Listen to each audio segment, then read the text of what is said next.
What's up you guys, welcome back to my channel. My name's Jen and I am that props girl, and today we are talking about the relationship between all the different departments backstage. Now I'm specifically going to be talking about Anastasia the Musical because that is the show that I'm working on in Sydney at the moment. Now we have got 9 different departments working together to put this show together. If you didn't catch my video where I did my Q&A about the show, I mentioned that I was going to do a video talking about all these different departments. So if you are keen to see that, then stick around. Be sure to smash that like button because it lets me know you want to see more content like this, as well as consider hitting that subscribe button and bell so that you don't miss any of my future uploads. And with all that said and done, let's jump into this video.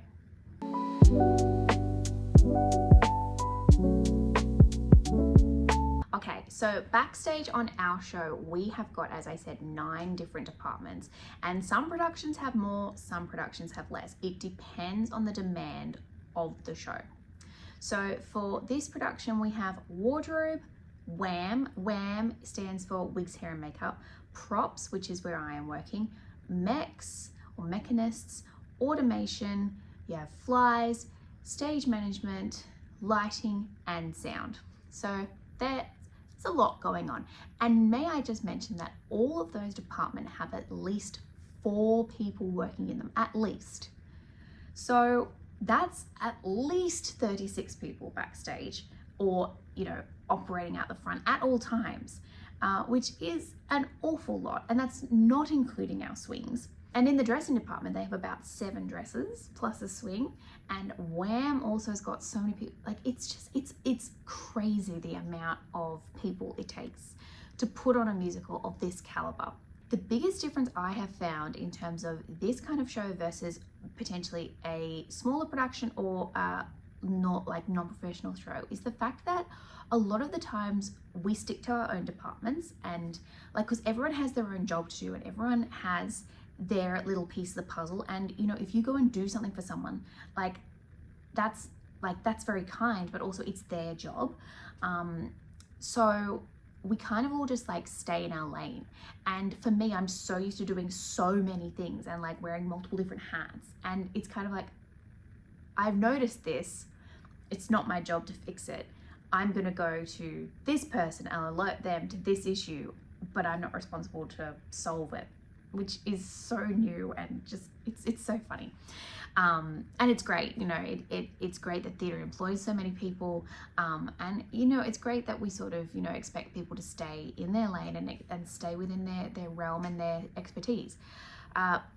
So I mentioned in my Q&A video that I am working in the props department, and I also spoke about the mech or mechanist department. The mechanists they sort of are our custodians for the stage.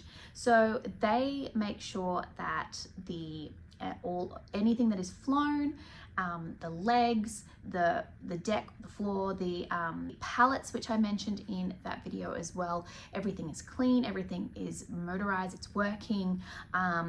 They sort of handle all of the stuff on deck, getting it on and off the stage, making sure that happens safely. Now in this particular production as well, we have 1 automated item, and that is our train. So on other shows where there might be a revolve or multiple mechanically operated set items, that might go into a different department of that might be a whole separate department of automation. But in this department, it kind of is sort of merged a little bit with mechs.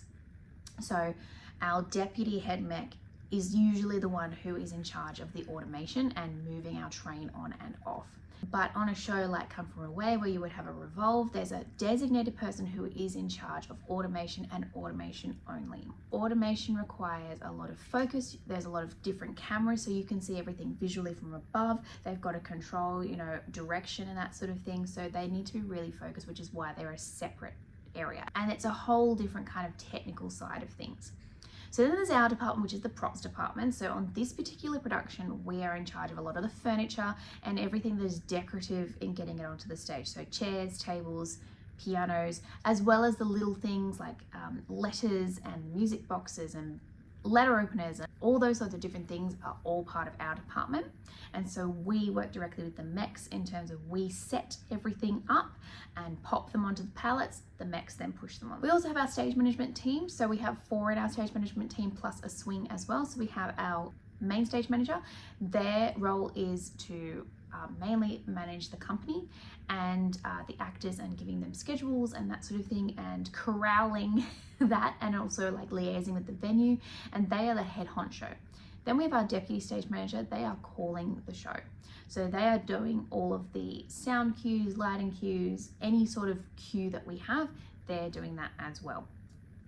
Then we have our ASMs. Our ASMs are either side, and they are making sure that our actors are in the right place where they need to be, making sure that they are watching the show, clocking anything that happens, making sure that that gets reported, making sure like they are there if someone gets injured, if someone gets hurt. They are opening curtains for actors. They are there to support the cast primarily. Then we have our beautiful dressing team, and our dressers are obviously responsible for getting our actors in and out of costume. Now normally there is an area called the bunker, because it's kind of not like a wall bunker, but that's where they get the term from. And in our production, it is behind the back of our set. So there is a LED wall and then a smother cloth, and then there's our bunker behind there. And it is a curtained off area where they have racks and all of the costumes are in there, and every actor has a chair and all of their costumes for the changes get set so that when they go off the stage, they'll run, they'll change, and then they're ready to come back on again. If there is a quick change that has to happen in the wings, then the dressers will venture up into the side stage area and they will do changes there in a safe space. Typically, if you don't need to be side stage and on deck, then you're not, like normally you're not supposed to be in that space because it is a high traffic area and it gets very busy. And if you don't know there's a set piece coming off or that like what's happening, like it's very easy to get injured or for something to happen. So it tends to be a no-go area. Unless you specifically have to be there. And we have WAM, which is normally situated near wardrobe, because an actor might come off, need to get their wig changed. They might go to WAM, get their wig off, go get their costume, come back, get their wig on, and vice versa. So normally you don't have costumes that go over the head with a wig because it affects everything. Same thing goes for hats. WAM often are responsible for the hats as well. In this particular production, the hats, a lot of them have microphones in them, which links into our sound department. So the sound department we always have people backstage as well. So our mic techs are always backstage. They are monitoring all the mics. They are making sure that they're all fine. They will check everyone's belt pack. They deliver them to the dressing rooms. Our major leads have got multiple microphones on, so there's a standby in case one of them fails. Our mic techs are there. They will go to find an actor if something is wrong. They will retape their microphone. They'll get a page or a call from the audio team out front and be like, hey, can you look at this microphone? They've also got a screen where they can look at the microphone sound waves and they can see physically if something's going on, and they can go and investigate that themselves. And our lighting team also include our follow spots. So we have 4 follow spots, I think 3 or 4 follow spots on this show. Plus we have a swing. Then we have our floor electricians as well. So the floor electrician they move anything that has to be moved lighting wise during the show. We have a few props that have lights in them, so they work with them. We also have side lighting booms which move during the show, so they will move them. Then we have our lighting and sound operators out the front as well. So there is a lot going on backstage, and that's not including the cast. So it takes an absolute village. And in my department, there are 4 of us. So we have 2 on either side doing the props tracks. And that is, because there is a lot of furniture to move. There's a lot of things going on. We are very fortunate to be in a production where they can afford to have so many different people, because not every production can afford to have so many production crew.